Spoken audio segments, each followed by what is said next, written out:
ربی زدنی علما یا رافع یا معز اللہم صلی علی محمد۔ پیارے اللہ پاک، آج کی آیت میں جیسے حضرت ابراہیم علیہ السلام، حضرت اسماعیل علیہ السلام نیکی کے کام کی قبولیت کے لیے دعائیں مانگ رہے ہیں، اللہ ہم مسلمانوں کو بھی ایسا شعور اور فکر عطا کر دیں، ہم نیکی کر کے اس کی قبولیت کی بھی فکر کریں اور خوب اللہ پاک آپ سے ہم دعائیں مانگیں، دعائیں مانگنے والے بن جائیں۔ ابراہیم علیہ السلام، اسماعیل علیہ السلام، وہ تو نبی تھے، نبی ہونے کے باوجود بیت اللہ کی تعمیر کے بعد بھی آپ کی بارگاہ میں عرض کر رہے ہیں کہ اللہ اس کام کو قبول فرما لینا، یا اللہ ہم کو بھی ایسے قبول ہونے والی نیکیوں کی بھی توفیق دیں اور دعاؤں کی بھی توفیق عطا فرما دیں۔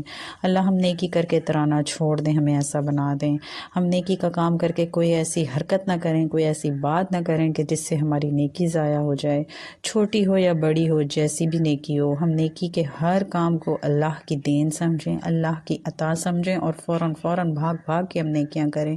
کسی چھوٹی نیکی کو ہم کم تر نہ جانیں، کسی بڑی نیکی پر ہم تکبر اور دکھاوا نہ کریں، مشہوری کا اظہار نہ کریں۔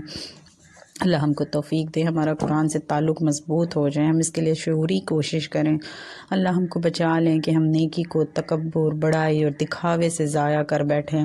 اللہ ہم کو ایسے لوگوں میں شامل فرما لیں جو خالص اللہ کی رضا کے لیے نیک کام کرتے ہیں۔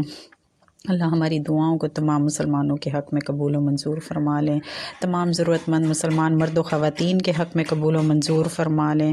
اللہ ان دعاؤں کو دنیا میں معاون و مددگار بنا دیں اور آخرت میں ہماری نجات اور آپ کی رضا پانے کا ذریعہ اور سبب بنا دیں۔ سبحان ربک رب العزت عما یصفون وسلام علی المرسلین والحمد للہ رب العالمین، آمین۔